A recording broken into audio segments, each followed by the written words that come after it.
2024 के चुनाव की तैयारियां हो रही हैं, तमाम राजनीतिक पार्टी एकजुट हो रही हैं, जिस एक इंडिया और दूसरा एनडीए।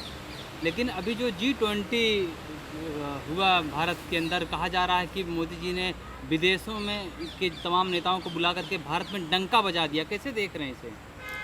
देखिए, आपके चैनल के माध्यम से मैं ये बताना ज़रूरी समझ रहा हूँ कि जैसा कि ये प्रचार हो रहा है कि डंका बजा दिया विदेशी नेताओं को बुलाकर, तो जिसका ज्वलंत उदाहरण इस देश ने देखा है कि इतना प्रचार प्रसार G20 का उन्होंने कराया इसी मीडिया के माध्यम, गोदी मीडिया के माध्यम से। लेकिन जब गोदी मीडिया अपनी माइक लेकर खड़ी थी तो ये PC नहीं करा पाए, प्रेस कॉन्फ्रेंस नहीं करा पाए उन विदेशी नेताओं का। कहीं न कहीं इनको डर था मोदी जी को कि हमारी जो हकीकत है, चूँकि किस चीज़ का डर था, क्या कहना? इनको डर था, इनको इस बात का डर था जो इन्होंने भारत में जिस तरह के माहौल बना रखे हैं, और भारत में जो एक नफरत की राजनीति, एक जाति विशेष की राजनीति, एक धर्म विशेष की राजनीति कर रहे हैं, कहीं उसका पोल न खुल जाए, कहीं उस पर कुछ विदेशी जो बड़े नेता आए थे हमारे यहाँ, वो कहीं उस पर न बोल जाएं। इस जो बाइडेन ने कहा कि हमारी बात जब यहाँ से भारत से जा कर के वियतनाम पहुँचे, जो बाइडेन तो कह रहे हैं कि हमारी बात मोदी जी से हुई कि प्रेस की स्वतंत्रता को लेकर के और सिविल सोसाइटी को लेकर के, ह्यूमन राइट्स को लेकर के, ये तमाम बातें वहाँ पर उन्होंने बताई। ये बात वियतनाम में उन्होंने बताया है। हालांकि ये बात पूरे विश्व में चली गई, पूरे विश्व की नाक, पूरे विश्व में तो जो विश्व गुरु ये बनने का प्रयास कर रहे थे, नाक तो कट गई। जो चीज मोदी जी के सामने यहाँ भारत में बोलना चाह रहे थे वो नहीं बोलने दिया गया क्या? वो नहीं बोलने दिया। इस गोदी मीडिया के माध्यम से वो चीजें, चूंकि बाइडेन तो चाह रहे थे कि जो यहाँ की लोकतांत्रिक मूल्यों की जो विरासत है, जो लोकतंत्र की एक खूबसूरती है, उस खूबसूरती पर जिस तरीके से ये आज के डेट में पहरा लगा रखे हैं, उस पर वो कुछ निष्पक्ष बोलना चाह रहे थे, जिसको यहाँ पर नहीं बोलने दिया गया।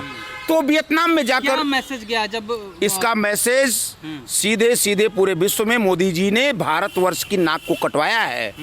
भारतवर्ष की उस गरिमा को इन्होंने गिराने का काम किया है। जब 20 देशों के तमाम नेताओं को बुलाकर आप इस देश से एक संदेश बता दिया कि भारत में प्रेस को स्वतंत्रता नहीं, एकदम क्लियर, ये तो आज से नहीं है, लेकिन अब बाइडेन ने वहां जाकर जब ये कह दिया वियतनाम में, तो ये स्पष्ट हो गया कि यहाँ पर प्रेस की स्वतंत्रता नहीं है।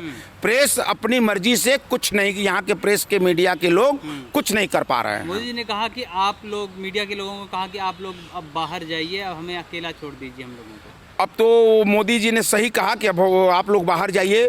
10 सालों तक आप लोगों ने हमारा गुणगान कर लिया, अब अकेला छोड़ दीजिए, क्योंकि जनता अब उनको अकेला करना चाह रही है।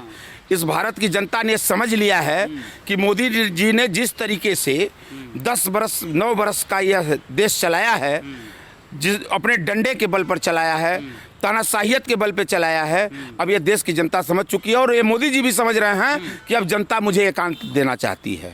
अब मोदी जी को 2024 में जनता एकांतवास दे देगी। डंके की चोट पर आऊंगा, लिख कर रख लो, ये उनका भ्रम है। और ये बात मोदी जी भी समझ रहे हैं, ये बात मोदी जी भी समझ रहे हैं कि अब 2024 में मेरी दाल गलने वाली नहीं है। अभी आपने उपचुनाव देखे हैं, इंडिया वर्सेज एनडीए से चुनाव हुआ है। अभी इसी तरह का बड़बोलापन हमारे उत्तर प्रदेश की सीटों पर भी चुनाव हुए। उत्तराखंड वाला भूल गए आप क्या? उत्तराखंड वाले में उनकी सरकार है, और उत्तराखंड भूल नहीं गए आप। उत्तराखंड में इस लोकतंत्र में अब ऐसा नहीं 7 जगहों पे चुनाव हुआ, 4 जगहों पे एनडीए जीता है, अरे यूपीए, अरे आपका इंडिया गठबंधन जीता है, और भारी अंतर से जीता है। और सबसे बड़ी चीज़, आप उत्तराखंड को मत टारगेट करिए, आप उस उत्तर प्रदेश को टारगेट करिए जिस उत्तर प्रदेश से केंद्र की सरकार बनती है। वहाँ पर धूल चटाने का इंडिया गठबंधन ने काम किया है, यहाँ इनके प्रत्याशी को धूल चटवाया है। तो इंडिया गठबंधन का हौसला बुलंद है। इंडिया गठबंधन का, इंडिया का ही हौसला बुलंद है। इंडिया गठबंधन का तो हौसला बुलंद है ही। इंडिया गठबंधन 2024 में भाजपा को घुटने के बल टिका देगा, ये धूल चाटेंगे।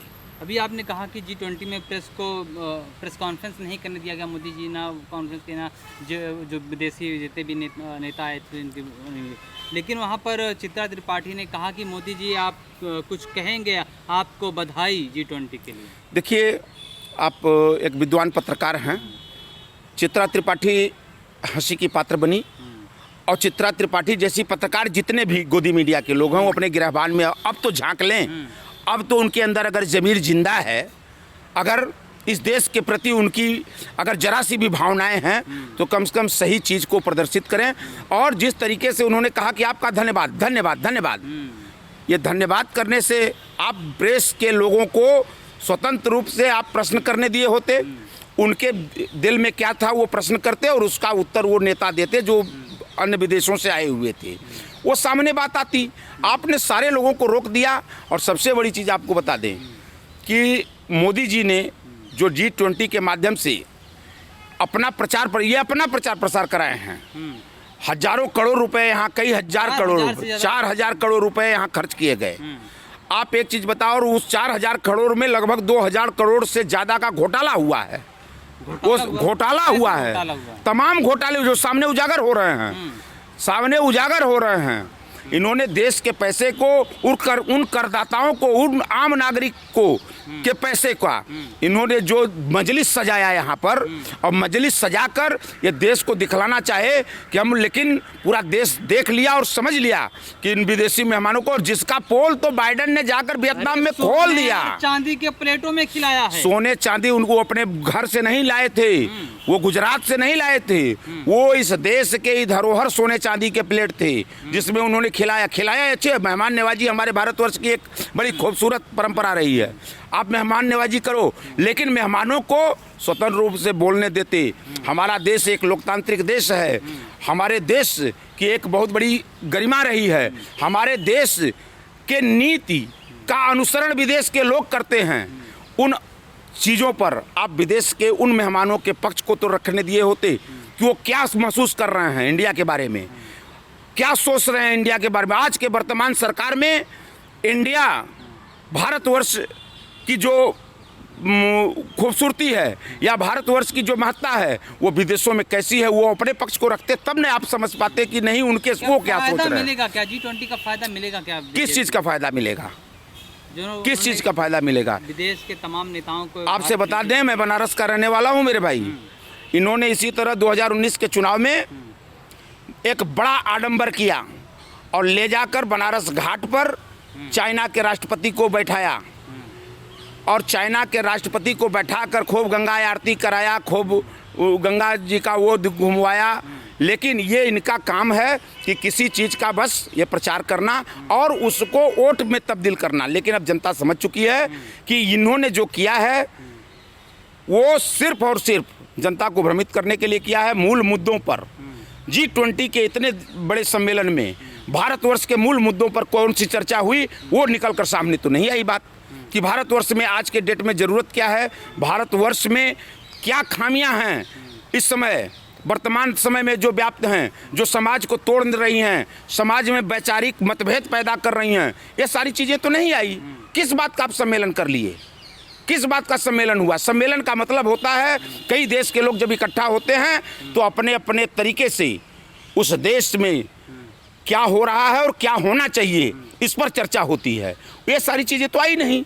सिर्फ इसका मतलब कि मोदी जी ने G20 करा दिया, G20 करा दिया, G20 कर, इसका प्रचार G20 में देश को क्या फायदा हुआ, उस आम नागरिक के लिए क्या चर्चा की गई, उसके लिए कौन सी रणनीति बनी, विषय तो ये है। इस पर कोई चर्चा नहीं हुई, फायदा कुछ नहीं हुआ, कोई फायदा नहीं, आम व्यक्ति के लिए कोई फायदा नहीं हुआ है। इन्होंने अपने दल का प्रचार किया है, बस सिर्फ इन्होंने भाजपा का प्रचार किया, मोदी ने अपना प्रचार किया है। लेकिन इनकी हवा तो तब निकली जब बाइडेन यहाँ स्वतंत्र रूप से मीडिया में नहीं बोल पाए, नहीं बोलने दिया इन्होंने, तब जो जाकर वियतनाम में उन्होंने बता दिया कि आपकी हकीकत ये है, आपके देश की हकीकत ये है, जिसको पूरा विश्व देख लिया। मतलब पोल खोल दिया बाइडेन ने, पोल खोल दिया कि आप यहाँ भारतवर्ष में नफरत की राजनीति कर रहे हैं, धर्म की राजनीति कर रहे हैं, जाति विशेष की राजनीति कर रहे हैं, विशेष धर्म को टारगेट कर रहे हैं। ये लोकतंत्र की खूबसूरती नहीं है, जिसको इस पर ब्रेक लगना चाहिए, इसको रोका जाना चाहिए। सवाल, आप बनारस से ही हैं और मोदी जी 2 बार बनारस से सांसद बने, उन्होंने जब से सांसद बने क्या ऐसा काम किया जो बदल गया बनारस? मोदी जी ने बनारस में 2 बड़े अच्छे काम किए हैं, जिसको मैं आपके चैनल के माध्यम से बताना चाहता हूँ। एक तो वहाँ विश्वनाथ मंदिर जो भारतवर्ष में नहीं पूरे विश्व में अपनी महत्ता के लिए एक अलग स्थान रखने वाला ज्योतिर्लिंग था, उसकी महत्ता को धूल धूसरित करने का काम किया है, उसकी महत्ता को खंडित करने का काम किया है, और वहाँ पर एक व्यापारिक कॉरिडोर बनाकर व्यापार करने वालों लोगों के लिए अरे पर्यावरण बढ़ गया मोदी जी के वहाँ आने के बाद, पर्यटन बढ़ गया। पर्यटन बढ़ गया। भारतवर्ष, आपको जानकारी के लिए बता दें कि भारतवर्ष में काशी ही एक ऐसी जगह थी जहाँ पर आदि मतलब बहुत पहले से सबसे ज़्यादा पर्यटक जाते थे।